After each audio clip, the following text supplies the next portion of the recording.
রহিম, প্রিয় দর্শক, বাংলাদেশের প্রতিটি জঙ্গলেই লুকিয়ে রয়েছে মঙ্গল। এই দেখুন আমার হাতে একগুচ্ছ ফুল। এই ফুলগুলো যদি প্রিয়ার হাতে কিংবা প্রিয় সাথীর হাতে দেই, দিয়ে বলি ভালোবাসি, কি ভাববেন? সে ভালোবাসা গ্রহণ করবে? না, আপনার ভালোবাসায় লাথি মেরে এভাবে ফুলগুলো হয়তো ছুঁড়ে ফেলে দেবে। যাই হোক, এই আমার সামনে দেখতে পাচ্ছেন, এগুলো হচ্ছে উচন্ডি গাছ। এটি অত্যন্ত উপকারী এবং ঔষধি গুণ সম্পন্ন উদ্ভিদ। বিশেষ করে কোথাও কেটে গেলে এই পাতার রস বেটে দেবেন সাথে সাথে, কিংবা এই পাতা প্রলেপ দিয়ে দেবেন, সাথে সাথে রক্ত বন্ধ হয়ে যাবে ইনশাল্লাহ।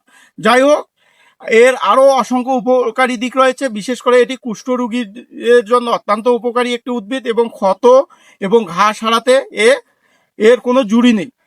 এবং বিশেষ করে এটি অতিরিক্ত জ্বর, চর্মরোগ এবং সর্দি কাশি এবং ডায়াবেটিক্স, দাঁতের মাড়ি সহ অসংখ্য রোগের চিকিৎসায় ব্যবহার করা হয়ে থাকে। যাই হোক, একটি কথা, আপনারা কোনো উদ্ভিদেই ডাক্তার অথবা কোনো বিশেষজ্ঞের পরামর্শ ছাড়া ব্যবহার করবেন না, কারণ এর অনেক পার্শ্ব প্রতিক্রিয়া রয়েছে।